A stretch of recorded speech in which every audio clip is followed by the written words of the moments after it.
Ok, buenos días, apreciados hermanos y amigos que nos ven a través de estos medios, redes sociales.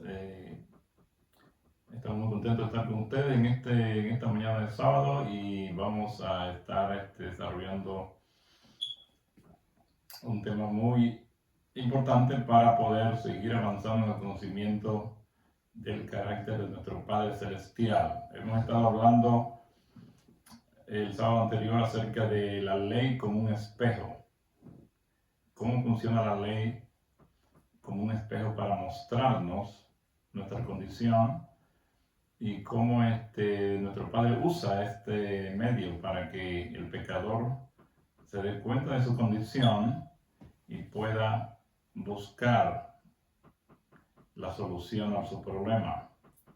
Como cuando usted se ve en un espejo y ve que está sucio, verá en la cara o alguna mancha que tenga, no, el espejo no le va a quitar la mancha, pero usted puede ir entonces al agua a lavarse bien con jabón y agua para quitarse esa mancha, ¿no? Y así mismo el espejo tiene la función de mostrar al pecador su condición para que vea cómo está realmente y así pues busque una solución a su problema. Y nuestro Padre usa ese espejo para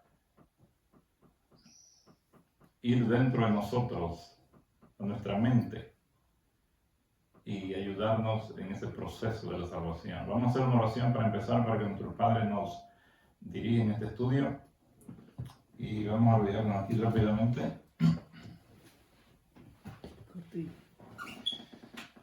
Amado Padre, que tenga el cielo santificado sea su nombre.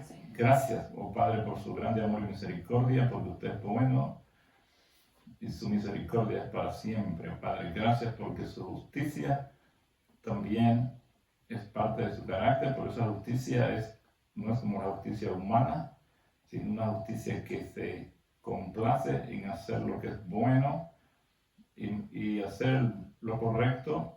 Para usted, tu Padre, es mostrarle misericordia al pecador. Por lo tanto, su justicia y su misericordia van siempre de la mano, nunca se separan. Y cuando entendemos esta forma como usted aplica su justicia, entonces podemos amarlo de verdad porque usted es un Dios maravilloso. Acompáñenos en el estudio de su palabra en este momento. Gracias por Yeshua nuestro Salvador y en su nombre glorioso se lo pedimos y rogamos todo. Amén.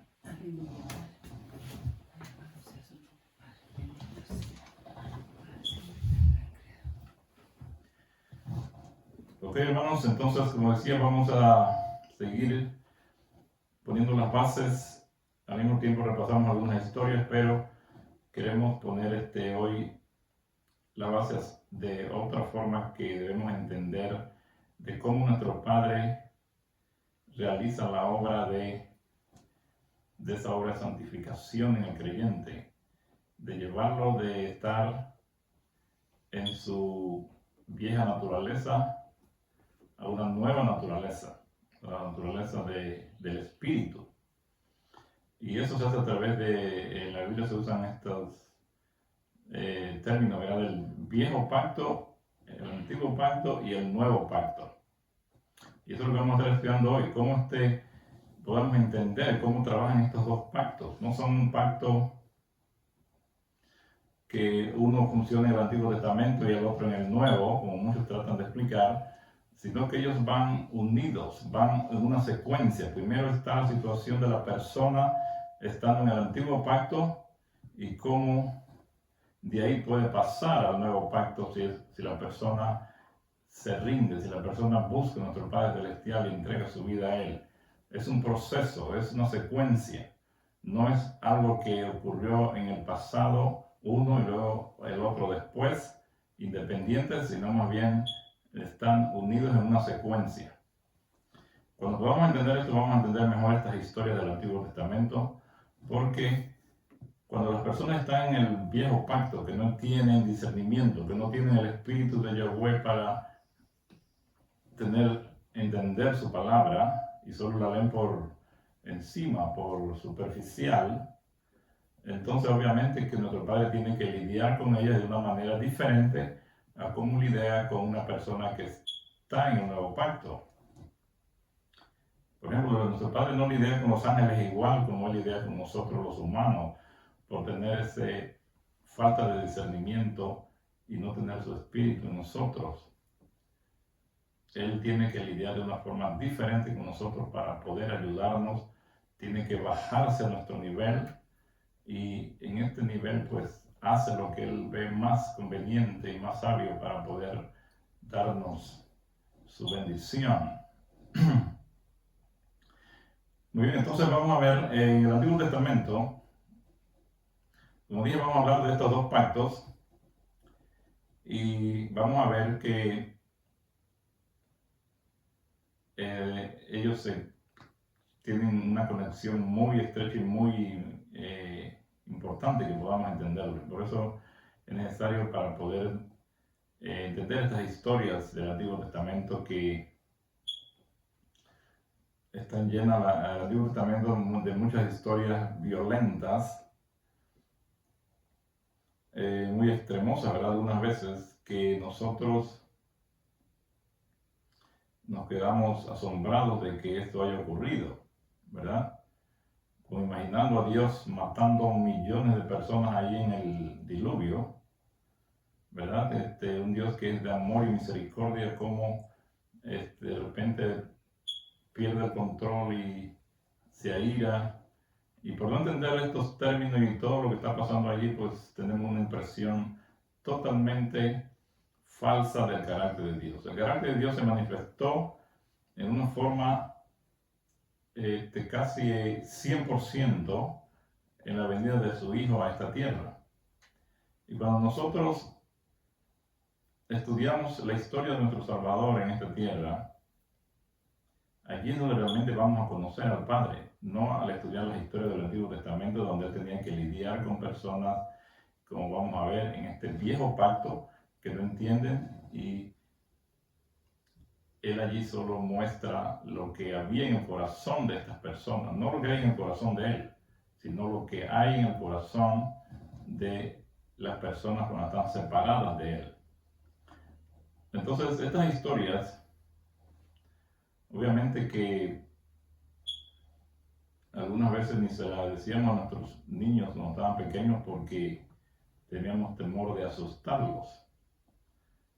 Estas historias del Antiguo Testamento algunas veces parecen un poco, dan algo de vergüenza, ¿verdad? Para el cristianismo. Predicar del amor y la misericordia de Dios y luego tener que contar una historia de estas como que no concuerda, ¿verdad? Si estamos tratando de convencer a alguien que Dios lo ama, que Dios dio su vida, mandó a su Hijo y todas estas cosas que Dios ha hecho por nosotros, pero si luego tenemos que decirle, oh, pero si tú no te arrepientes, Él te va a mandar a un fuego devorador que te va a destruir. Algunos creen que ese fuego va a ser por toda la eternidad.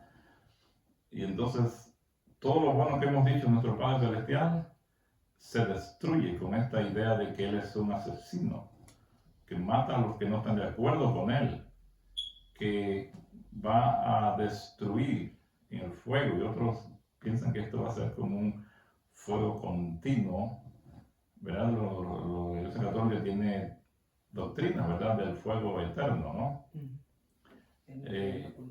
Lo del purgatorio, y luego otros que se van a ir al fuego eterno después que salen de ese purgatorio. Terrible, hermanos, las ideas absurdas y falsas que se tienen de nuestro Padre Celestial. Y algunos han tratado de interpretar esta violencia del Antiguo Testamento mediante lo del pacto, del antiguo pacto y del nuevo pacto. ¿Okay? Muchos cristianos enseñan que el antiguo pacto se relaciona solo con el Antiguo Testamento o el periodo anterior al que Yeshua, nuestro Salvador, viniera a esta tierra y muriera en la cruz. Fue la era de la ley, ¿verdad? De eso es lo que tratan de explicar de algunos cristianos, ¿verdad? Algunas religiones. Tratando de explicar esa diferencia que hay en la forma como Dios actuaba en el pasado, como la actuó después de que nuestro Salvador vino. Entonces ellos dicen, el Antiguo Testamento era el viejo pacto, el antiguo pacto, era la era de la ley en la que debías obedecer y vivir o desobedecer y morir. ¿Ok?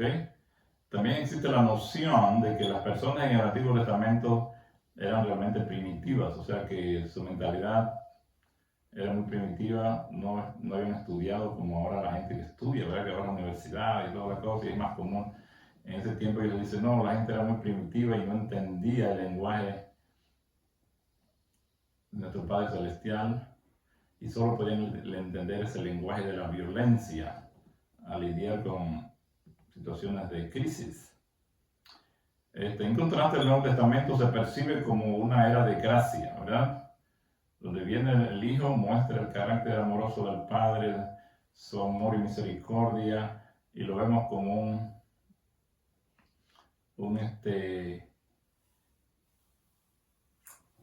como el tiempo de la gracia, ¿no? Como cuando el amor de Dios se revela a través de su Hijo.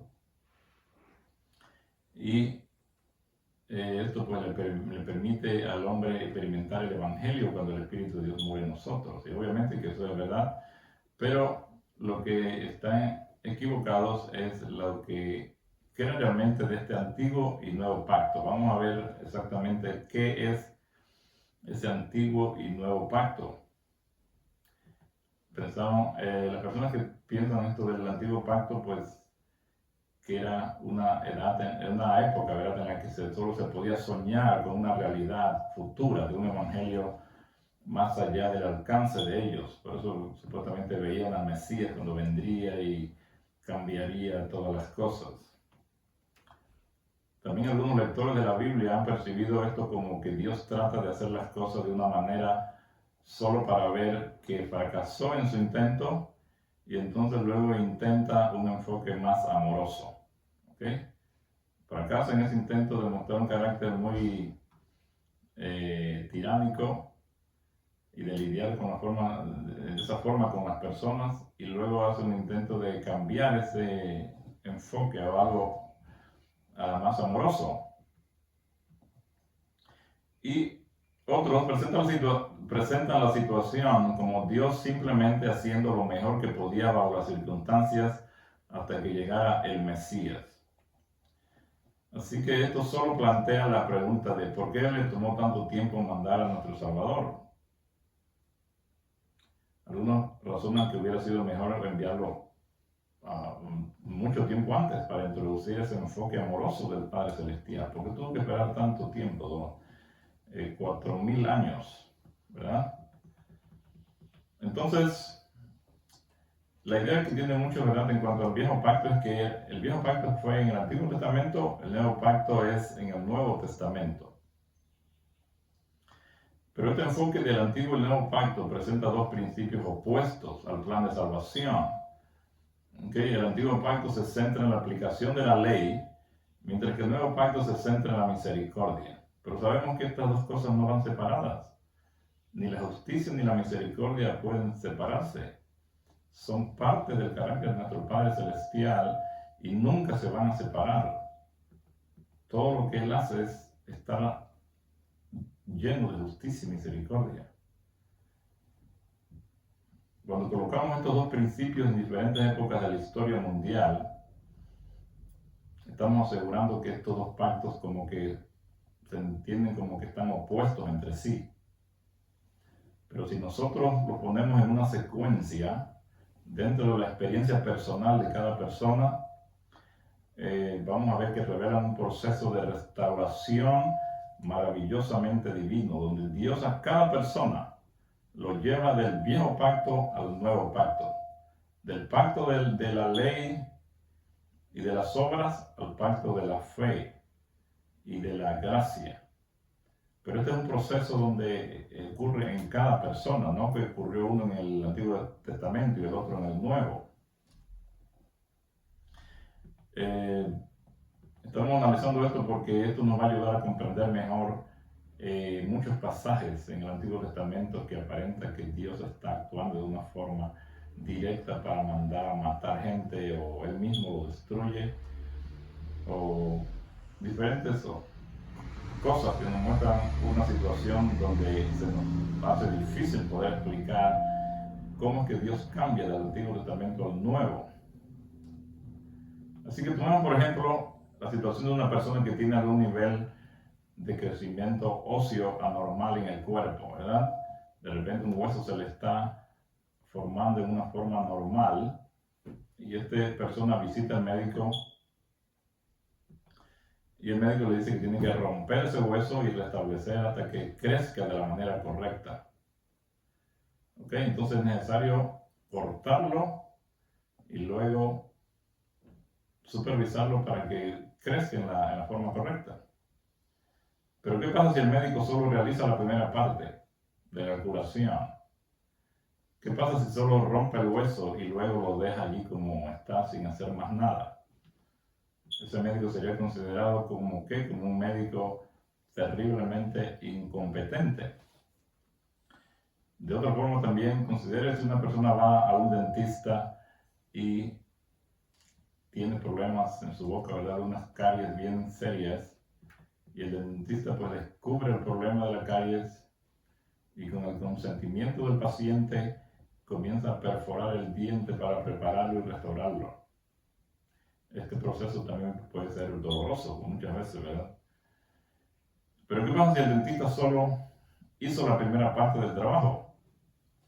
Si solo perfora y quita la caries y esto, pero viene y no le pone un filling, un relleno de calza, lo que conocemos acá, a ese diente. ¿Qué pasa si lo deja así, abierto? Obviamente que esta persona seguiría con ese dolor allí y el diente fácilmente otra vez iba a formar la caries. ¿Ok? Entonces vemos esto en las Escrituras. Vamos a ver estos versículos que nos muestran cómo es que Dios hace su obra. Algunos no han entendido esto y por eso no pueden entender ciertos textos de la palabra. En Deuteronomio 32-39 dice: ved ahora que yo soy y no hay dioses conmigo. Yo hago morir y yo hago vivir. Yo hiero y yo curo. Y no hay quien pueda librar de mi mano. 1 Samuel 2:6-7 dice: el Señor mata y él da vida. Él hace descender al sepulcro y hace subir. El Señor empobrece y él enriquece. Abate y ensalza. Todos van conectados con ese y. Hace esto y hace lo otro también. En Eclesiastés 3:3-5 dice: tiempo de matar y tiempo de curar. Tienen que estar conectados siempre con esa y. Tiempo de destruir y tiempo de edificar. Tiempo de llorar y tiempo de reír. Tiempo de endechar y tiempo de bailar. Tiempo de esparcir las piedras y tiempo de allegar las piedras. Tiempo de abrazar y tiempo de alejarse de abrazar. En 2 Corintios 3:6 dice: el cual nos hizo que fuésemos ministros suficientes del Nuevo Testamento, no de la letra, sino del Espíritu. Porque la letra mata, más el Espíritu vivifica. Es decir, como la letra mata y el Espíritu vivifica. En cada uno de estos casos, nosotros vemos la Biblia revela un proceso de 2 pasos. En primer lugar, existe un diagnóstico del alcance del problema y una revelación de lo doloroso que es. En segundo lugar, se proporciona el remedio y la restauración. Así es como funcionan los pactos en la vida de cada persona. El primer pacto nos muestra nuestra condición y en el segundo pacto se muestra la solución. En 2 Corintios 3:6 relaciona el proceso de la muerte de la letra con el proceso del espíritu que vivifica mediante la palabra griega de, que es la G1161, que se puede traducir también como I, así como la I, esa que conecta una cosa con la otra, ¿no? La concordancia Strong explica que es una partícula primaria que puede ser adversa o continua. En el caso de estos 2 pactos que estamos hablando, esta partícula que está conectando es adversa y continua. ¿Por qué? Porque la acción del primer pacto es adversa al segundo pacto porque expone y quebranta, mientras que el segundo pacto restaura y edifica. Y es continua en el hecho de que el segundo pacto sigue al primero. ¿Ok? Son adversas porque son distintas y son continuas. Eso denota la palabra y en esa conexión allí. Y si leemos aquí, hablando de Abraham, dice, porque escrito está que Abraham tuvo dos hijos, uno de la sierva y el otro de la libre. Mas el de la sierva nació según la carne, pero el de la libre nació por la promesa, las cuales son dichas por alegoría. Porque estas mujeres son los dos pactos. Esto se encuentra en Gálatas 4:22 al 26. Dice, el uno ciertamente del monte Sinaí, del cual engendró para servidumbre, que es Agar, porque Agar o Sinaí es un nombre de Arabia, el cual corresponde a la que ahora es Jerusalén, la cual junto con sus hijos está en esclavitud. Mas la Jerusalén de arriba, libre es, la cual es la madre de todos nosotros. O sea, es una alegoría aquí entre estos dos pactos, de una forma que cada pacto representa a una mujer. El primer pacto va a representar a Agar, el segundo pacto va a representar a Sara. Okay, entonces, lo que sucede aquí es que nuestro padre le prometió a Abraham darle un hijo, ¿verdad? El problema era que Abraham tenía una falta de fe en Dios. Nosotros a veces pensamos que Satanás, Abraham, el padre de la fe, pensamos que él era un hombre de tanta fe. Y de verdad tenía fe porque él abandonó su tierra de Ur de los Caldeos y se vino sin saber a dónde iba. Pero en ese proceso, imagino que Satanás también, tratando de desanimarlo y de hacer que desconfiara en Dios, él desarrolló una falta de fe en Dios, especialmente cuando tenía que ver con ese hijo que él tanto que quería, que tanto deseaba tener para poderle dejar su herencia. Pero él mismo no se daba cuenta de ese problema tan grande que tenía de fe hasta que fueron imposibilitados para tener un hijo. Entonces, esta experiencia fue parte del problema del diagnóstico. Él estaba en el primer pacto. Nuestro Padre permitió que la demora en el nacimiento del niño permitiera que se revelara la falta de fe en Abraham y Sara. Dios lo permite para que el hombre se dé cuenta de su situación, que se dé cuenta que tiene falta de fe. Si hubieran nacido los hijos de una vez, él nunca hubiera detectado que tenía falta de fe en Dios. Pero ahora el hijo no viene y entonces él empieza a dudar de que Dios le pueda dar ese hijo.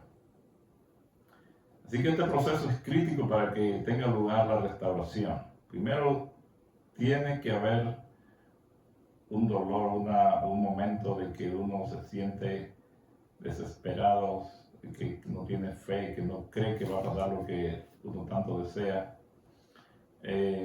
Entonces, el alcance completo del problema debe ser revelado para que se produzca la curación.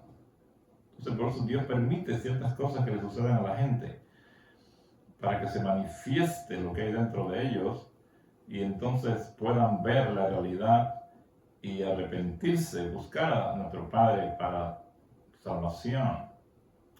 Así que, en lugar de esperar al Señor, Abraham se sometió a la sugerencia de su esposa de tomar a su siervo, imagínense, a fin de producir un hijo a través de ella. Está en Génesis 16, 1 y 2. Al principio, cuando le nació Ismael a Agar, esa parecía la solución perfecta y todo se veía como que todo estaba bien ahora, que ya tenían el hijo y toda la cosa. Pero muy pronto esto se empezó a complicar porque ustedes ya saben la historia. Empezó a haber problemas con el hijo de Agar, un muchacho muy desobediente en algunas cosas y empezó a haber problemas ahí en la familia. Y después que nació el hijo de Abraham también hubo muchos problemas ahí entre los dos y tuvo Abraham que tomar la decisión importante de llevarlos y de deshacerse de ellos porque estaban causando un serio problema en la familia, ¿no? Y vemos este conflicto cómo ha continuado hasta nuestros días. entre los árabes, los musulmanes y los israelitas. Todavía están en una pelea, se odian a muerte, son medios hermanos y se odian a muerte. Imagínense, terrible por esta falta de fe de Abraham de tratar de ayudar a Dios a cumplir su promesa. Así que esta historia revela hasta qué punto la falta de fe puede tener consecuencias tan terribles. La parte triste es que en este proceso Sara y Abraham insinuaron el hecho de que Dios tuvo la culpa por el retraso en el cumplimiento de la promesa de darles un hijo. O sea que en vez de ellos ver la falta de fe que había en ellos, más bien se lo voltean y le tiran la culpa a Dios de que Dios era el culpable de que ellos estuvieran pues así sin fe y sin esperanza y sin... Dios tenía la culpa de todo lo que les estaba pasando. Entonces vemos allí en Génesis 16:2 cuando ella dijo pues ahí a Abraham, he aquí ahora el Señor me ha vedado de dar a luz, te ruego que entres a mi sierva, por ventura tendré hijos de ella. Y oyó Abraham el dicho de Sarai. Okay, entonces vemos aquí cómo la falta de fe busca alternativas y ella le ofrece pues la sierva para que tenga un hijo con la sierva. En Génesis 17, 15 y 18 dijo también Yahweh a Abraham, a Sarai tu mujer no llamarás su nombre Sarai, mas Sara será su nombre, y la bendeciré y también le daré a ella un hijo. Sí, la bendeciré y vendrá a ser madre de gentiles, reyes de pueblos serán de ella. Entonces Abraham cayó sobre su rostro y se rió, y dijo en su corazón, a hombre de 100 años ha de nacer un hijo, y si Sara ya de 90 años ha de dar a luz. Y dijo Abraham a Dios, deseo que Ismael viva delante de ti. Okay, entonces vemos aquí Abraham muestra esa total falta de fe en lo que Dios le había prometido, y Dios tenía que ayudarlo para que él saliera de ese estado del viejo pacto en que se encontraba y llevarlo al nuevo pacto. Por eso es que sucede lo de que le manda que vaya al monte Moria y después a su hijo. Después vamos a tener un tema de eso para entender bien lo que pasó allí. Todos estos eventos revelan el alcance del problema con Abraham y Sara. Su falta de fe estaba siendo revelada lentamente. Pablo revela que la conexión de Abraham con las dos mujeres, Sara y Agar, muestra la verdad de cómo funcionan los dos pactos. Abraham estaba casado con ambas mujeres. Agar produjo un hijo primero, pero este le causó tanto dolor a Abraham que se vio obligado a despedir a Agar y a su hijo. El dolor de este proceso le mostró a Abraham el sufrimiento que su falta de fe había causado. Porque si él hubiera confiado en nuestro Padre Celestial, él no hubiera hecho eso de irse a meter con la sierva. Así que fue un proceso de dos pasos con cierta superposición entre los dos convenios, ya que hubo un periodo en el que ambos hijos estuvieron allí viviendo en la misma casa. Y a través de la prueba de ofrecer a su hijo Isaac, Abraham finalmente pudo pasar al nuevo pacto. Su fe en el Señor no flaqueó. La perfección de su fe le trajo la restauración que Dios deseaba desde el principio. Desde el principio Dios lo quería llevar a esa conexión de fe con Él, a ese nuevo nacimiento. Pero tuvo que esperar a que le ocurrieran todas estas cosas para que Abraham pudiera reaccionar y pudiera poner su fe totalmente en Dios. Así que para hacer esta obra de restauración, nuestro Padre tuvo que permitir que el paso del tiempo expusiera la enfermedad de Abraham de falta de fe para poder sanarlo. El Señor permitió que ocurrieran acontecimientos que mataron la antigua forma de pensar de Abraham y lo levantaran a la certeza de la justicia por la fe. Cuando Dios dice que Dios mata y da vida, se refiere más que nada a eso, a lo que Él permite que ocurra en la persona, que mate su antigua forma de pensar y levantarlo a la nueva vida de la justicia por la fe. Eso es lo que significa este versículo que Dios mata y luego da vida. No es que Él se dedica a matar y que da vida a otros, sino que es el proceso en el que lleva a una persona para transformarlo de su naturaleza pecaminosa natural a una naturaleza en el espíritu. Así que hemos estudiado acerca del espejo, y este espejo es una herramienta utilizada por los dentistas, ¿verdad?, para mostrarnos los problemas que existen en nuestra boca. Ellos meten eso allí y pueden ver allí en este espejo lo que hay allá dentro del diente.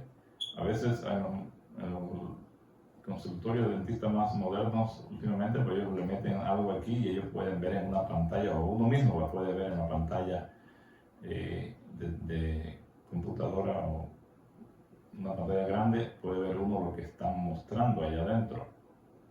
Entonces, la ley de Dios actúa como un instrumento, un espejo para revelar el alcance de nuestra enfermedad del pecado. Este espejo es la herramienta que nos lleva a nuestro Salvador si le aceptamos el diagnóstico. Hay personas que no aceptan el diagnóstico y en vez de decir, darse cuenta de su condición, más bien lo ignoran y hasta le tiran la culpa a Dios de ese problema que ellos tienen. Como dice Gálatas 3:24, de manera que la ley fue un ayo nuestro para llevarnos a Yeshua, para que fuésemos justificados por la fe. Así que la ley tiene ese objetivo. La ley también tiene el objetivo de protegernos, para que el destructor no nos dañe, ¿verdad?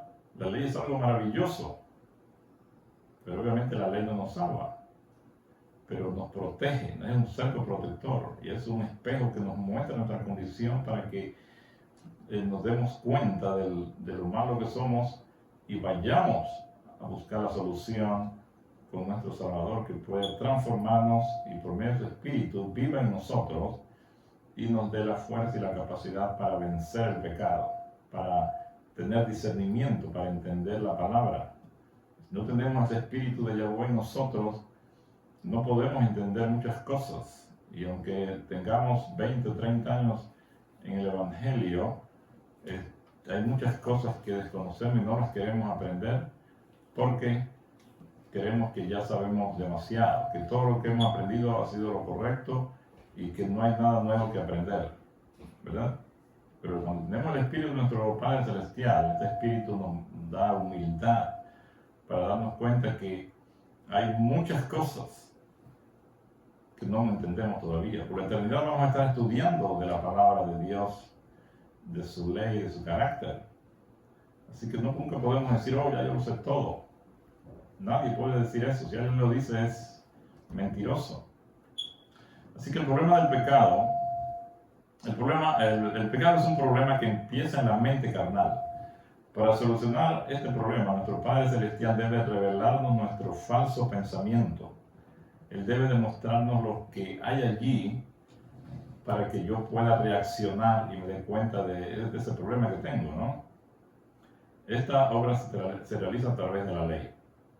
El problema es que para la mayoría de las personas esta revelación de cuán malos somos hace que la proyecten de vuelta a Dios. En vez de, la ley me está mostrando a mí cómo estoy yo, entonces yo en vez de aceptarlo y cambiar y buscar la solución con Él, le tiro a Él lo que yo soy. Le transfiero a Él.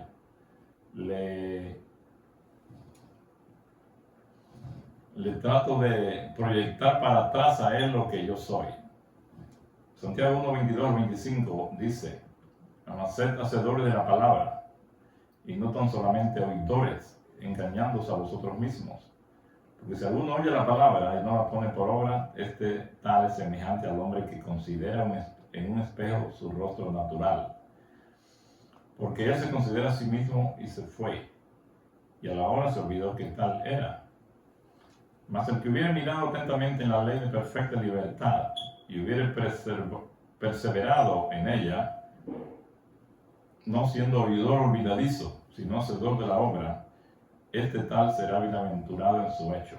Santiago 1, 22 al 25. Así que, ¿qué significa ser un oyente de la palabra pero no un hacedor? Un ejemplo perfecto de esto se encuentra en la historia de los hijos de Israel cuando llegaron al monte Sinaí. Dios les prometió que iba a hacer muchas cosas por ellos, pero en realidad no escucharon con atención. En lugar de aceptar lo que les prometió, más bien ellos le dijeron que harían lo que Él había dicho que haría por ellos. Dios dice, yo voy a hacer esto por ustedes. Vamos a ver aquí en Éxodo 19, 4 y 8, donde Dios le está hablando lo que va a hacer por ellos, pero ellos lo toman erróneamente y entonces al final dicen, bueno, nosotros vamos a hacer todo eso. O sea, en vez de dejar que Dios hiciera eso en ellos, trabajando en ellos en su interior, ellos dicen, no, nosotros lo vamos a hacer. Como que humanamente las personas quieren ayudar a Dios, quieren hacer algo, quieren sentirse que son útiles y quieren hacer ganarse la salvación por las obras. Éxodo 19, 4 al 8. Vosotros viste lo que dice a los egipcios y cómo os tomé sobre las alas de águilas y os he traído a mí. Ahora pues, si diereis oídos a mi voz y guardaréis mi pacto, vosotros seréis mi especial tesoro sobre todos los pueblos, porque en mí es toda la tierra, y vosotros seréis mi reino de sacerdotes y gente santa. Estas son las palabras que dirás a los hijos de Israel. Entonces vino Moisés y llamó a los ancianos del pueblo y propuso en presencia de ellos todas las palabras que el Señor le había mandado. Y todo el pueblo respondió a una y dijeron, todo lo que el Señor ha dicho haremos. Y Moisés refirió las palabras del pueblo a Yahweh.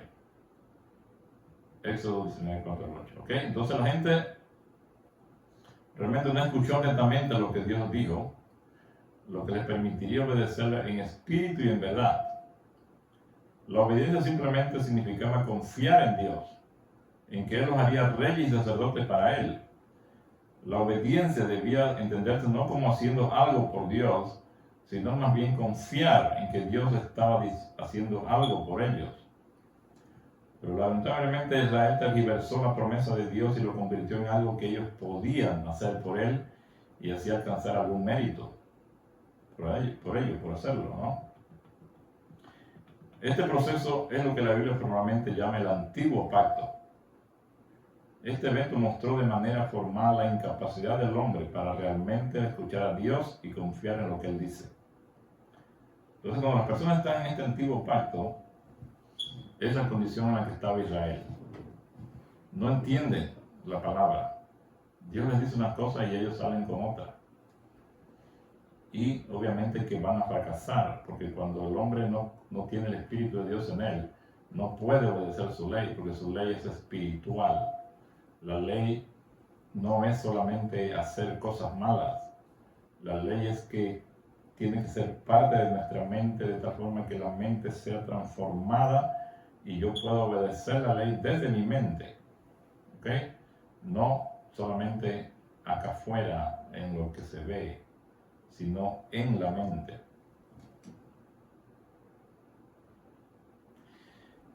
En Hebreos 8, 7 al 10 dice, porque si aquel primero fuera sin falta, hablando del pacto, ciertamente no se hubiera procurado lugar al segundo. Porque reprendiéndolos dice, he aquí vienen días, dice el Señor, y consumaré con la casa de Israel y para con la casa de Judá un nuevo testamento, un nuevo pacto, ¿verdad? No como el pacto que hice a vuestros padres el día que los tomé por la mano, que los sacaría de la tierra de Egipto, porque ellos no permanecieron en mi pacto, y yo los menosprecié a ellos, dice el Señor. Por lo cual, este es el testamento, este es el pacto que haré con la casa de Israel después de aquellos días, dice el Padre.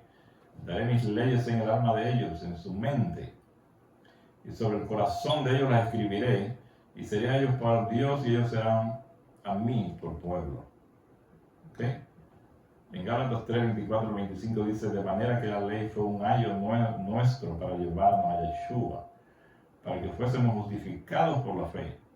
Mas bendita la fe, ya no estamos bajo la mano del ayo.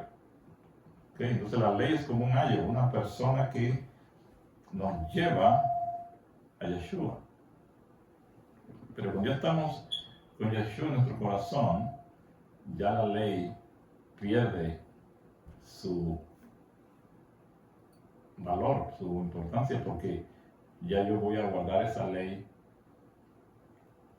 por tener el Espíritu de Dios en mí, porque ese Espíritu de Dios lo primero que me va a dar es amor, y obviamente me va a dar el fruto del Espíritu, que son esos 8 ingredientes.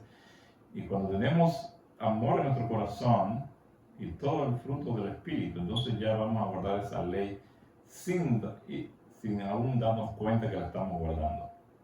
Ya la ley pierde su poder sobre la persona, porque ya no estamos bajo la ley, sino bajo la gracia. Estamos bajo el Espíritu de nuestro Padre Celestial, que es el que controla nuestra vida.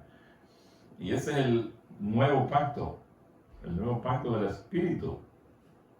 Así que Dios sabía que Israel no podía cumplir sus promesas para con él, pero les permitió que lo intentaran para que cuando fallaran tuvieran la opción de renunciar a sus esfuerzos y confiar en que Él cumpliría lo que prometió. ¿Okay? Así que Dios a veces permite que el hombre siga en sus intentos de hacer cosas por él mismo y que falle para que luego se dé cuenta de que es incapaz de lograrlo por él mismo y busque a un Salvador. Así como indicamos anteriormente en la historia de Abraham y Sara, el problema que tenemos como seres humanos es que cuando el Señor comienza a revelarnos nuestra pecaminosidad, nuestra mente natural le devuelve a Él el problema. ¿Okay? Como humanos no queremos hacer cambios ni ir a buscar la solución, sino que le devuelve a Dios el problema. Sara declaró que el Señor le había impedido tener un bebé. Ella dice, no, el Señor es el que tiene la culpa de que yo no tenga el bebé. Ella sugirió que las cosas no estaban funcionando por su culpa, por la culpa de Dios. Cuando el Señor le preguntó a Adán si había comido del fruto del árbol, Adán se volvió a culpar a Dios. Y le dijo, ¿quién te enseñó que estaba desnudo? ¿Has comido del árbol que yo te mandé que no comieses? Y el hombre respondió, la mujer que me diste, ella me dio del árbol y comí. Génesis 3, 11 y 12. O sea que el hombre en su naturaleza pecaminosa nunca quiere aceptar que esté equivocado, no quiere aceptar que él es el culpable y siempre busca una salida, una forma de culpar a otros alrededor, ¿verdad? Ese es algo natural del corazón humano, porque Satanás es el que le ha metido esas ideas al hombre. Siempre nunca aceptar la culpa y siempre quererse echar a otro. Así que este problema de proyectar en Dios las fallas que hemos cometido afecta drásticamente la forma en que leemos e interpretamos la Biblia. ¿Ok? Ese problema de proyectar en Dios las fallas de nosotros, eso afecta drásticamente en la forma como leemos e interpretamos la Biblia. Vamos a ver más ratito cómo eso lo afecta, ¿no? Porque la Biblia nos advierte que nuestra condición carnal, la Biblia nos advierte de nuestra condición carnal, revelando los pensamientos e intenciones de nuestros corazones de que somos egoístas, engañosos, destructivos y asesinos. La Biblia nos dice cómo es nuestro corazón. En Romanos 3, 10 al 18 dice, como está escrito, no hay justo ni aun uno. No hay quien entienda, no hay quien busque a Dios. Todos se apartaron a una, fueron hechos inútiles. No hay quien haga lo bueno, no hay ni aun uno. Sepulcro abierto es su garganta, con sus lenguas tratan engañosamente. Veneno de áspides está debajo de sus labios, cuya boca está llena de maledicencia y de amargura. Sus pies son ligeros a derramar sangre. Quebrantamiento y desventura hay en sus caminos. En el corazón natural, como dice aquí, son ligeros a derramar sangre. Y más en el tiempo antiguo, de matar. Esa idea de matar a los demás, a los enemigos, eso viene de la naturaleza misma humana que Satanás le ha metido al hombre. Dice, y camino de paz no conocieron, no hay temor de Dios delante de sus ojos. Romanos 3, 10 a 18. Así que, hermanos, la realidad de nuestra naturaleza ha sido gloriosamente contrastada en la vida de Yeshua. Ahí es donde podemos ver realmente el carácter de nuestro Padre y el contraste tan grande que hay entre su vida y la nuestra. El amor y la misericordia que Él mostró a sus enemigos en su ministerio condenan completamente nuestro egoísmo. ¿Okay? Pero en lugar de arrepentirse, el corazón humano proyecta estos atributos carnales en Dios para justificar su propia pecaminosidad. O sea, el hombre no quiere aceptar que está mal, que es egoísta, que es asesino, y trata de, en lugar de arrepentirse, los proyecta, estos atributos, a Dios, para justificar su pecaminosidad. Porque el hombre siempre quiere quedar libre de culpa, quiere culpar a otro. En este caso, la gente culpa a Dios. Como citamos en Santiago 1:23, dice: porque si alguno es oidor de la palabra y no hacedor, es como un hombre que observa su rostro natural en un espejo. ¿Ok? Vamos a entender esto aquí, que nuestro Padre, el Señor, ¿verdad?, está actuando como un médico dentista en la forma en que trata de mostrarnos el alcance del problema. Pero esto no es suficiente para nosotros, ya que no creeremos que el problema sea terminal, o si lo hacemos pensamos que tal vez haya otra cura más aceptable que la que Él nos ofrece. ¿Ok? Entonces nuestro Padre trata de ayudarnos a ver el problema. Nosotros no queremos aceptar que tenemos este problema, o que el problema sea tan serio o terminal. Y si lo hacemos, entonces no tratamos de buscar la cura con Él, sino de otra forma. En términos humanos aquí, de enfermedades, se buscaría un analgésico temporal que dure lo mismo que nuestras vidas. O sea, se busca algo aquí humano para que apacigüe el dolor. Pero no queremos ir con el verdadero sanador que nos cure de la enfermedad. Sin embargo, no se puede evitar el hecho de que el pecado nunca otorga paz, porque no hay paz, dice Yahweh, para los impíos, ni para la carne, ni para los endemoniados. Y por lo tanto, Dios debe permitirnos experimentar el consecuente aguijón de nuestras acciones pecaminosas para que podamos darnos cuenta de esto, que todo lo que no es de fe es pecado. Isaías 48:22 y Romanos 14:23. Así que se observa repetidamente que en angustia para sí mismo, Dios ve al hombre someterse a la ideología del antiguo pacto de salvación por sus propias obras, y nos suplica que reconozcamos que solo podemos tratar el problema permitiendo que Yeshua obre en nuestro corazón. ¿Ok? Dios en angustia ve al pecador en esa condición de que quiere solucionar el problema del pecado, no yendo a Él, sino buscando otras alternativas. Él nos suplica que vayamos a Él, que Él es el único, Él está a la puerta y llama, Él está tocando, Él está buscando salvarnos. Pero nosotros, por nuestra propia naturaleza, no queremos que Él nos ayude, no queremos entrar en una comunión con Él. Preferimos llevar las consecuencias del pecado. Así que, aún así, si nos negamos a aceptar que las dolorosas consecuencias son resultado de las acciones de nuestra propia naturaleza carnal, y que sería mucho peor si no estuvieran atemperadas por la gentil supervisión de un Padre amoroso que pretende hacer que este castigo funcione para nuestro bien.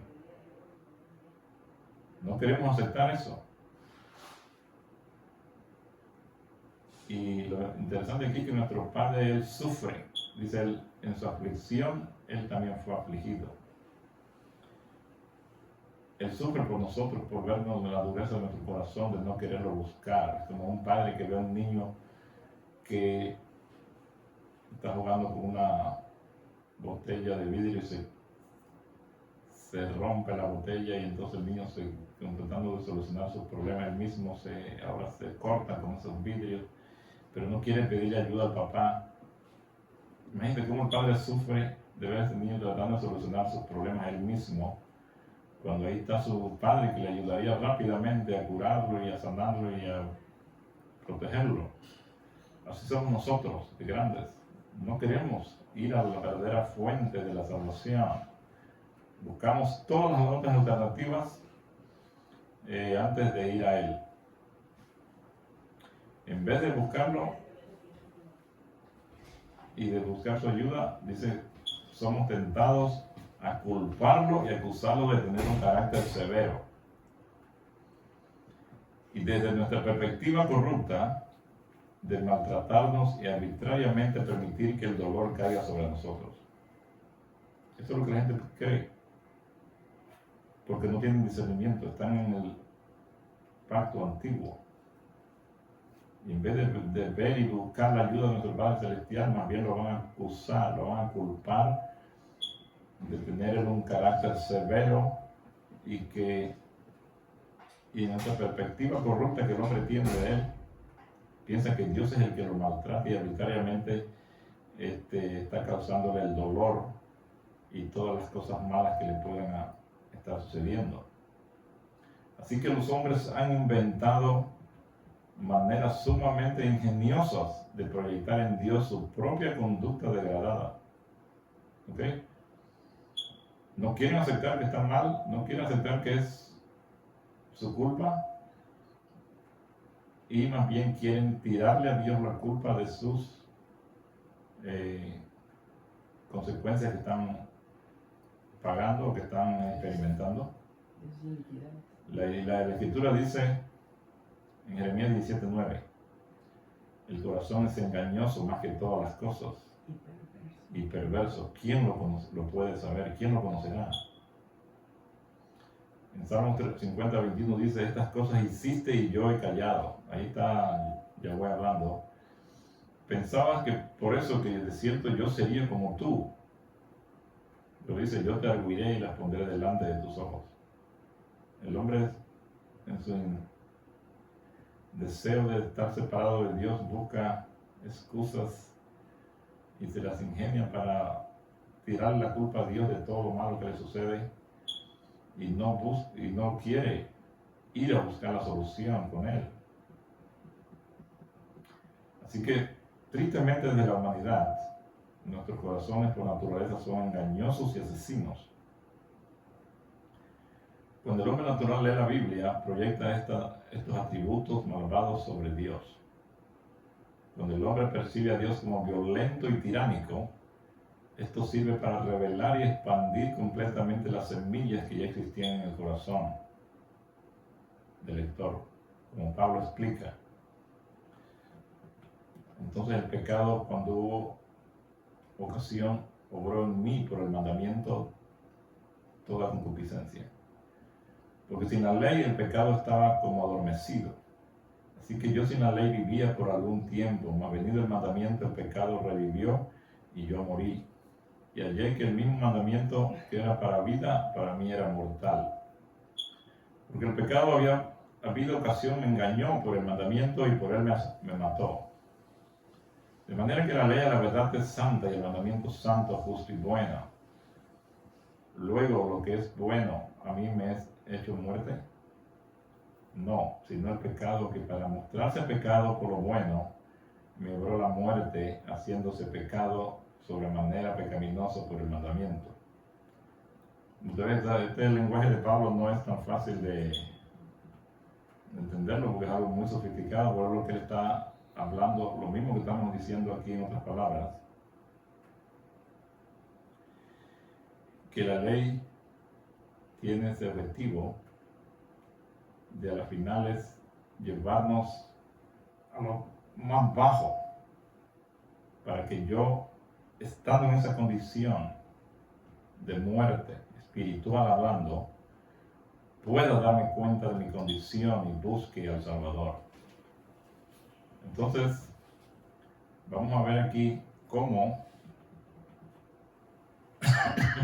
54, 55. Cuando los hombres usan la historia del Antiguo Testamento que parecen decir que Dios destruye y mata a las personas para validar su propia naturaleza asesina. ¿Ok?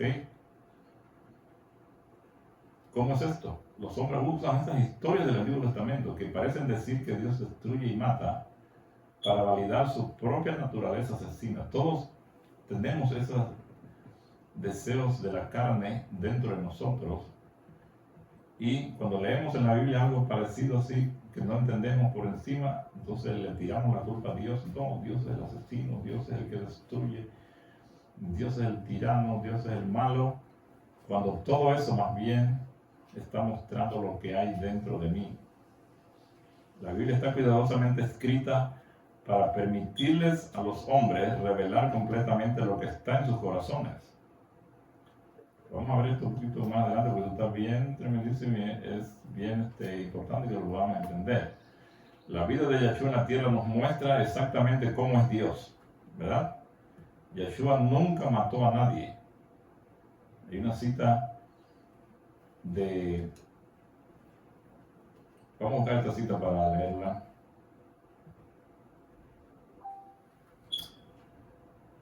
Que Yeshua, nuestro Salvador, nunca mató a nadie. Vamos a ver.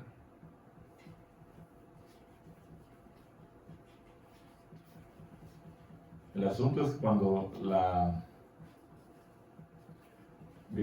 cuando Elena White está hablando de eso,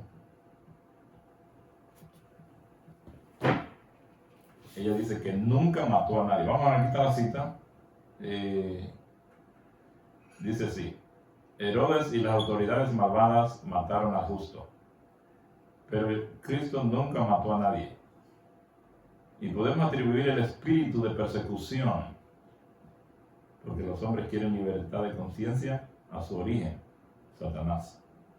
Él es un engañador, un mentiroso, un asesino y un acusador de los hermanos. Le encanta ver la miseria humana. Él se regocija en la angustia y el contemplar las crueles persecuciones de quienes obedecen a Dios según los dictados de sus propias conciencias. Podemos saber que este es el misterio de la iniquidad. O sea, aquí claramente identifica a Satanás como el asesino desde el principio, el mentiroso asesino y engañador desde el principio. Y dice que Herodes y las autoridades, está hablando ahí de Herodes y eso, pero dice que Yeshua nunca mató a nadie. Hermanos, Yeshua nunca mató a nadie. Y ese nunca no quiere decir solo cuando Él estuvo aquí, porque Él es el mismo ayer, hoy y por los siglos, como dice Hebreos 13:8. Así que si usted cree que Dios mató a alguien, le invito para que estudie más profundo, porque Él no ha matado a nadie. Él no se contradice. Él es el mismo ayer, hoy y por los siglos. En el cielo no mató a nadie. En el Antiguo Testamento tampoco mató a nadie, aunque aparenta eso en los textos, solo porque no lo hemos entendido. Cuando vino aquí nos vino a mostrar el verdadero carácter del Padre, y al final tampoco va a matar a nadie, porque Él es un Dios que no cambia. ¿Ok? Entonces, siguiendo con el tema que estamos tratando, la gloria del Señor es el carácter completo del Padre como se ha revelado en la vida de Yeshua en la tierra. Él dice: te he glorificado en la tierra, he terminado el trabajo que me has dado que haga. Juan 17:4. Y eso lo dijo antes de ir a la cruz. O sea que ya cuando Él está allí en Getsemaní, un poquito antes, Él hablando con los discípulos, Él dice: te he glorificado en la tierra y he terminado el trabajo que me has dado que haga. Ya había terminado la obra. Si la muerte de Él hubiera sido parte de su obra, entonces Él no hubiera podido decir eso, porque todavía no había muerto. Pero Él dijo: he terminado el trabajo que me has dado que haga, que me diste que quisiera, dice otra versión. Ok, entonces la gloria de Dios es su carácter, pues Él nos dice,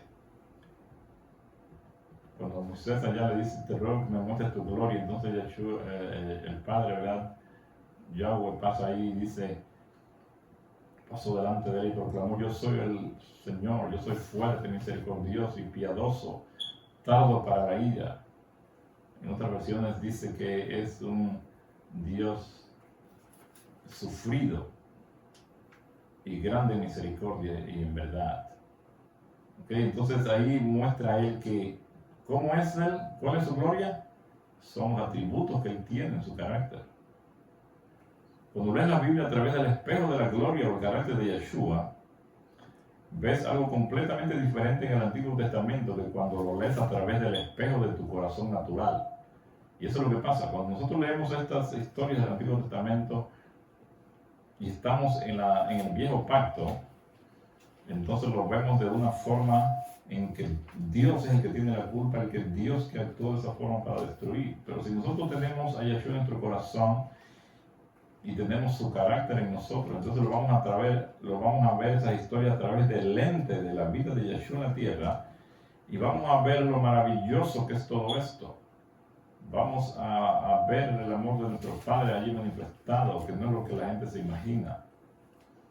¿Cómo es posible ver la gloria de Yeshua, el Señor, en un espejo? ¿Cómo vamos a verlo a Él en el espejo? Porque miren lo que dice aquí Colosenses 1:27, a quienes Dios dio a conocer cuáles son las riquezas de la gloria de este misterio de los gentiles, que es Yeshua en nosotros, la esperanza de gloria. Colosenses 1:27. O sea que Yeshua en nosotros, cuando Él viene y mora en nosotros, cuando ya nos vemos en el espejo, ya no nos vamos a ver a nosotros. Y entonces vamos a empezar a verlo allí, a Él allí retratado en el espejo. Cuando yo pongo ese espejo delante de mí, ahora ya yo no me veo yo, sino empiezo a ver la silueta de Yeshua allí enfrente. Y lo perfecto de su carácter. ¿Por qué? Porque Él está viviendo en nosotros. Cuando entramos en el nuevo pacto, que es este, que de permitir que Yeshua more en nosotros, nacemos de nuevo y Yeshua comienza a revelarse en nuestros corazones. ¿Ok? Esto comienza a cambiar lo que vemos reflejado en el espejo, como estaba diciendo. Cuando vemos a Yeshua allí en el espejo, todo nuestro modo de leer la Biblia empieza a cambiar, porque esa mentalidad de Él y todo lo que Él nos da, ese discernimiento para poder ver las cosas como son, empezamos a ver todas estas historias de una forma diferente.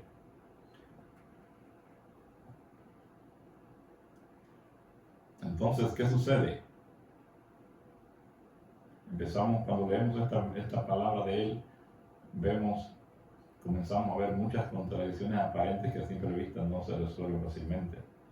Y podemos detectar y entender bien lo que está pasando allí. Esta es la evidencia de un proceso cambiante de la experiencia del antiguo pacto. Nuestros ojos empiezan a cambiar la forma en que leen. ¿Okay? Cuando usted entra en este nuevo pacto, ahora usted cuando lee la palabra de Dios, no se va a ir por encimita, superficialmente, sino que va a penetrar adentro y va a entender lo que está pasando allí. En Marcos 8:23-25 dice, tomando la mano del ciego le sacó fuera de la aldea y escupiendo en sus ojos y poniéndole las manos encima le preguntó si veía algo. Y él mirando dijo, veo los hombres, pues veo que andan como árboles. Luego le puso otra vez las manos sobre sus ojos y le hizo que mirase. Y fue sano y vio de lejos y claramente a todos. Marcos 8:23-25. Así que hermanos, al principio vemos hombres caminando como árboles, pero cuando nuestro Salvador pone sus manos sobre nuestros ojos, comenzaremos a ver las cosas tal como Él las ve. Y qué hermosa imagen nos es revelada. Y eso es lo que necesitamos, hermanos, que Yeshua more en nuestro corazón por su Espíritu, para que cuando leamos estas historias del Antiguo Testamento podamos ver el amor de Dios manifestado, pero no como Él llevando a cabo la acción de matar y destruir, sino viendo por qué permite esa situación. Al conocer su carácter vamos a ver lo maravilloso que es Él. Y eso lo vamos a estar estudiando más en estas historias, pero nunca poner estas bases para poder entender cómo ocurre, cómo es la manera de pensar de una persona que tenga el antiguo pacto. cuando llega al nuevo pacto, ¿no? La clave de todo esto es que la obra del antiguo pacto es fundamental para ayudarnos a buscar el verdadero remedio en Yeshua. El antiguo pacto, a través de la ley, nos muestra cuán malos somos para poder correr hacia Cristo, hacia Yeshua y ser sanados en el nuevo pacto. Estos dos procesos están siempre juntos y ocurren en la vida de cada persona que viene al Salvador. Es el mismo proceso hoy, como lo fue para Adán, para Noé, para Abraham, para Moisés. Estos dos pactos se llevan a cabo en la experiencia de cada persona. No es que ya uno era para el Antiguo Testamento y otro para el Nuevo. Es la naturaleza de pasar de estar muertos en delitos y pasiones a pasar a estar vivo por el Espíritu. ¿Okay? Este proceso que debe ocurrir en cada persona. Así que el intento de separar este proceso de dos pasos presenta a Dios en el Antiguo Testamento como simplemente rompiendo huesos y perforando dientes sin ningún remedio para ellos, como vimos lo que ocurre cuando usted tiene esos problemas. Esto hace que Dios se vea duro y cruel, pero aún es que las personas en el Evangelio de hoy enseñan a menudo simplemente a creer en Yeshua y no se preocupan por sus huesos deformados y sus dientes podridos. ¿Okay? El Evangelio ha sido presentado de una forma equivocada al mundo. Algunos dicen que, Yeshua una vez salvo, siempre salvo, y no hablan de esa relación que debe haber para que Yeshua more en nosotros y transforme nuestra vida. Ellos piensan que solamente porque me bautizo y porque voy a la iglesia y hago esto y aquello ya estoy salvo. Por eso está totalmente fuera de la verdad. Este evangelio hace que Yeshua llene sus cavidades sin limpiar las caries.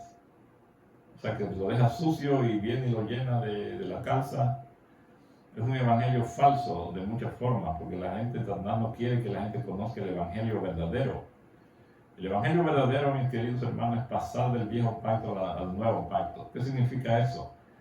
Que en este viejo pacto donde yo hago todo por la carne, por lo que hay en mí, por mi naturaleza pecaminosa de nacimiento que ya traigo por herencia de Adán,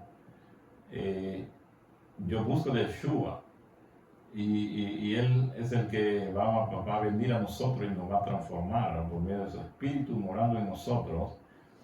Él logra eso en nosotros.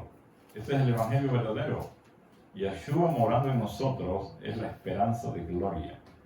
Esta separación de los dos pasos dentro de la vida de una persona hace que Dios parezca duro en el Antiguo Testamento y suave y condescendiente en el Nuevo. 1 hora, 8 minutos. Ok, ya vamos a terminar, hermano, en 2 minutos. La mayor consecuencia de no entender correctamente este proceso de dos pasos es que cuando Dios permite que las cosas se desarrollen para revelar el pecado en aquellos que Él está tratando de salvar, estas manifestaciones de pecado se atribuyen a Dios como su deseo. Así que imagínense, la gente le tira la culpa a Dios en vez de verse retratados allí en el espejo, más bien lo reflejan back a Dios y le tratan de tirar a Dios lo que hay en el corazón de ellos. Dice, pero la ley se introdujo para que el pecado abundase. Mas cuando el pecado abundó, sobreabundó la gracia. Romanos 5:20. Cuando la ley entra en nuestros corazones y mentes, hace que el pecado en los hombres abunde y se vuelva más visible. Los hombres son invitados a recurrir a Yeshua y recibir el remedio. Pero la gente en general no quiere hacer eso. El pecador convencido de pecado es capacitado por la fe para recibir su justicia. La justicia de Yeshua que prepara al pecador para el juicio eterno, para poder ser transformado y llegar a morar en las mansiones celestiales. Así que ahora llegamos a punto crítico para comprender que todo este proceso, cuando un hombre está en su estado natural, como explicaba, las expresiones de Dios hacia él se hablan de acuerdo a lo que está en el corazón del hombre. Dios busca revelar las intenciones y motivos del corazón del hombre. Dios amorosamente desea exponer aquellas cosas que el hombre no sabe que existen en sí mismos. Como cuando le dijo a Caín que maldita será la tierra por amor de ti, cuando labres la tierra no te volverá a dar su fuerza, errante y extranjero serás en la tierra. En Génesis 4, 11 al 12, él tomó eso como que Dios lo estaba culpando y castigando. Dios lo estaba tratando de demostrar a Caín su situación para que se arrepintiera. Pero este Caín, en vez de arrepentirse, ¿qué hizo? Trató de tirarle la culpa a Dios de lo que había hecho.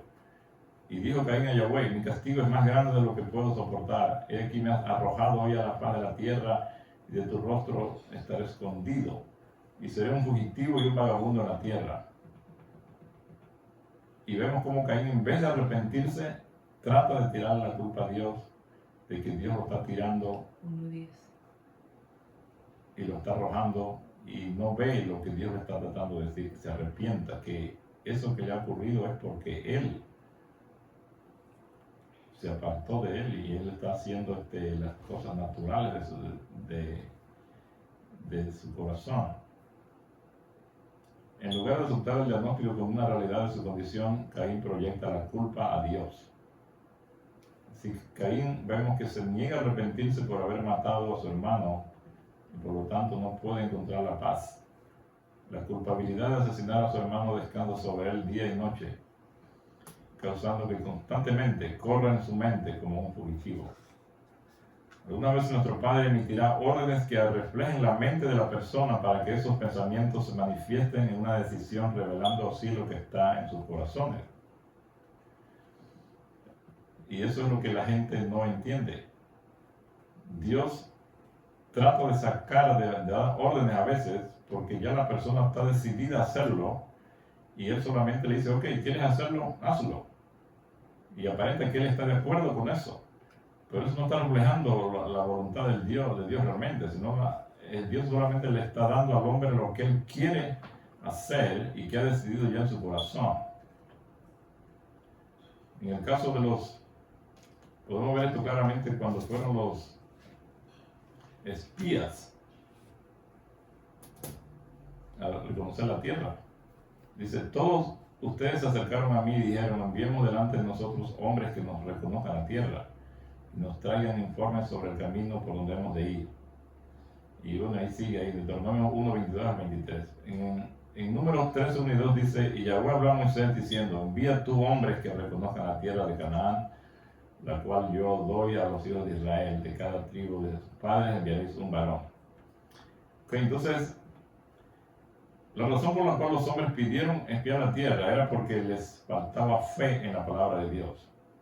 El Señor quiso ayudarlos a ver su falta de fe, por lo que simplemente reflejó en ellos sus pensamientos y emitió su propio mandato de lo que ya tenían en su corazón. Por eso les dijo: está bien, manden allá a los espías que reconozcan la tierra.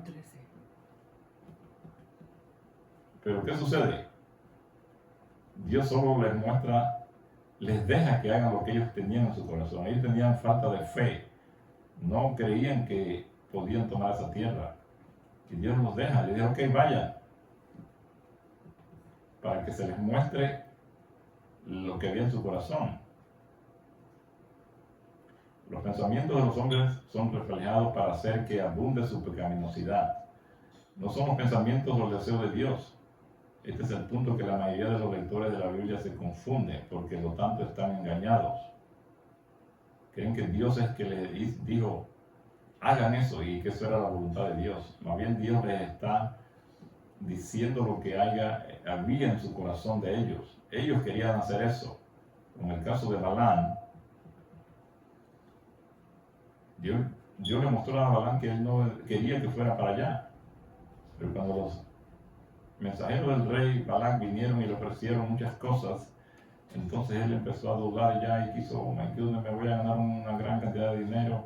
Y quiso ir, él quería ir con estos hombres, ¿no? Por eso es que Dios le dice: bueno, está bien, anda. Si vienen aquí estos hombres, anda con ellos.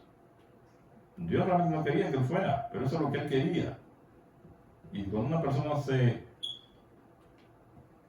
endurece y se obstina a hacer algo, Dios lo deja. para que coseche las consecuencias de ese error y pueda darse cuenta de su error y pueda buscar el perdón. Este mandato es un reflejo del deseo de Balaam de ir con ellos. El Señor le devolvió su deseo para que pudiera verse a sí mismo. Si no entendemos este proceso de los pactos, los siguientes versículos no tienen ningún sentido. Y la ira de Dios se encendió porque él iba, y el ángel de Yahweh se puso en el camino por adversario suyo. Pues iba pues ser montado sobre su asna. Números 22-22.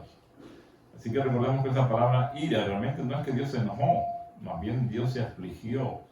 Dios se sintió tan mal, o sea, se aflige, se siente triste, ¿verdad? Porque este Balaam no está haciendo caso. No es que Dios se enojó, esa palabra ahí realmente es una traducción equivocada, ¿no? El Señor se afligió porque Balaam escogió ir con estos hombres y envió a su ángel para advertirlo.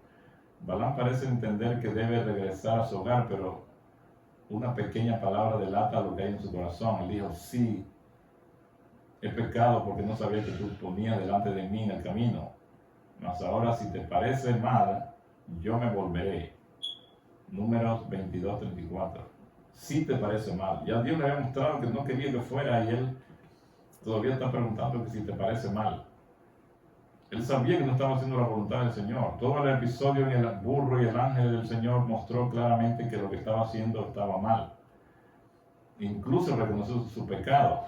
Pero dijo, si quieres que regrese, entonces volveré. El Señor debe responderle con el espejo. El ángel de Jehová le dijo a Balaam, ve con esos hombres, pero la palabra que yo te diga esa hablarás. Así Balaam fue con los hombres de Balac.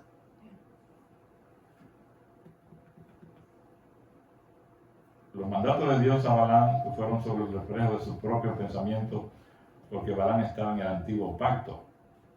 Cuando Dios ve que los hombres están determinados a seguir un curso de acción, no los restringe contra su propia voluntad. ¿Ok? Les da la luz verde, que sigan en su camino para que conozcan y reciban las consecuencias. En Jeremías 17:23 dice, mas ellos no obedecieron ni inclinaron su oído, sino endurecieron su cerviz para no oír ni recibir instrucción. Así que les da libertad de hacer lo que desean. Esto permite que la semilla del pecado crezca para que el pecado abunde. Cuando abunda el pecado, surge nuevamente la oportunidad para arrepentirse y elegir la manera correcta para que la gracia pueda sobreabundar. Qué maravilloso es nuestro Padre Celestial, que permite y usa estos medios para salvar al pecador. Considera nuevamente el ejemplo de cuando Israel pidió un rey. Dios les advirtió todo lo que pasaría si tendrían un rey, y él estaba en contra de eso. Pero cuando fueron obstinados, entonces Dios les dio exactamente un rey, de acuerdo a su deseo. No fue la voluntad de Dios hacer esto, sino que el espejo de su propio deseo les permitió tener a su rey terrenal. En el tiempo de Moisés, Dios le dijo a Israel que los cananeos serían expulsados con avispones. No se hizo mención de matarlos y destruirlos. Sin embargo, los israelitas revelaron sus deseos asesinos en número 21, cuando ellos le dicen, y juró Israel al Señor y dijo, si en verdad te entregas este pueblo en mis manos, yo destruiré sus ciudades por completo. Y Yahweh escuchó la voz de Israel y entregó al cananeo y los destruyeron a ellos y a sus ciudades y llamó el nombre del lugar Horma. Número 21, 1 al 3. O sea que Dios escucha el deseo de matar a otras naciones y así en el futuro el Señor reflejaría hacia ellos sus deseos asesinos una y otra vez, reflejándose en sus órdenes de masacrar a sus enemigos, lo que complacía sus oídos. ¿Ok? Dios le había dicho al principio que Él les iba a entrar en esa tierra, no iba a necesidad de matar a nadie. Pero ellos no creyeron que Él podía hacer eso, ni les interesaba. Ellos pensaban que la única forma de lograr esta conquista era por medio de la espada. Y le pidieron a Dios, dice, que les entregara, si les entregaban en su mano, yo los voy a destruir por completo. Y así sucedió. Dios escuchó la voz de ellos. Dios los deja que lleguen a donde van para que muestren lo que hay en sus corazones de asesinos. No es que Dios está de parte de eso, pero así es cuando sucede cuando las personas están empecinadas en hacer algo a su propia voluntad, de acuerdo a sus ideas. Dios los deja. Dios escuchó su deseo de matar a otras naciones y hacia en el futuro, el Señor reflejaría hacia ellos sus deseos asesinos, una y otra vez, reflejando en sus órdenes de masacrar a sus enemigos lo que complacía a los oídos de ellos. Eso es lo que ellos querían. Dios se lo permite que lo haga. En 2 Timoteo 4:3 dice, porque no sufrirán la sana doctrina. O sea, no querrán escuchar la sana doctrina las personas en estos últimos días, sino que van a buscar, dice, tendrán comezón de oír, pero se amontonarán maestros conforme a sus propias concupiscencias. O sea, las personas no van a querer oír la doctrina verdadera y sana, sino que van a querer oír lo que desean. Y se van a buscar gente, maestros, que les enseñen eso que ellos quieren escuchar. Así que si no entiendes este proceso de dos pasos, de los dos pactos, atribuirás la exposición de la pecaminosidad del hombre al carácter de Dios mismo. Este ha sido uno de los mayores fracasos de los hombres al leer las Escrituras a lo largo de los siglos. Un fracaso de desenmascarar la propensión natural del hombre a proyectar su espíritu de venganza asesina sobre el rostro amoroso de Dios. ¿Ok? Cuando no entendemos estas cosas, vamos a achacarle a Dios, atribuirle a Dios la misma naturaleza de lo que el hombre quería ser. Cualquier persona que confiesa a Yahshua como su Salvador debe aceptar que es culpable de la muerte del Hijo de Dios. Esta verdad revela el hecho de que los hombres por naturaleza odian a Dios y a su Hijo. En un esfuerzo por justificar este espíritu de odio, los hombres proyectan sus atributos violentos sobre Dios y le proclaman como el mayor asesino de la humanidad, reivindicando así el espíritu de asesinato que tienen contra quienes eligen despreciar, ya sea reteniendo secretamente o confesando abiertamente su deseo de ver a sus enemigos torturados y asesinados en las llamas del infierno. Todos los que quieren que Dios mate y destruya, ¿y qué va a hacer eso? Eso ellos lo tienen dentro de su corazón. Si ellos llegaran a una posición de Dios, también harían lo mismo, porque eso es lo que está dentro de ellos. Así que hermanos, ya para terminar, tenemos un llamado en Apocalipsis a que temamos a Dios y le demos gloria. Cuando llegamos a un entendimiento mejor del verdadero carácter del Padre, somos movidos del temor de un Padre potencialmente vengativo a una experiencia superior de amor, que ofrece una mayor reverencia que un arrepentimiento más profundo por haber acusado alguna vez a Dios erróneamente. Hermanos, cuando entendamos estas cosas nos vamos a arrepentir de estar acusando a Dios erróneamente de ser el causante y el asesino de toda esta gente en el pasado, en las historias del Antiguo Testamento. Y también en lo que va a ocurrir al final. En 1 Juan 4:8, 18 dice, en el amor no hay temor, sino que el perfecto amor echa fuera el temor, de donde el que teme no ha sido perfeccionado en el amor. Una luz comenzando a brillar y ahora la gloria de Dios está siendo revelada a todos los que realmente quieren conocer esta verdad. Ok, hermanos, así que esperamos que nuestro Padre nos ayude para que podamos avanzar en este conocimiento de su palabra. Amén. Para que transforme nuestra forma de ver la Biblia, a leerla no por encimita, por superficial, y le echemos la culpa a Dios de las cosas que Él las hizo solamente porque eso es lo que el corazón del hombre quería, y Él lo deja ir en esa dirección para que coseche las consecuencias y pueda ver su falta y su pecado y se arrepienta. Que nuestro Padre los bendiga a todos y que tengan un feliz sábado. Hasta la próxima semana.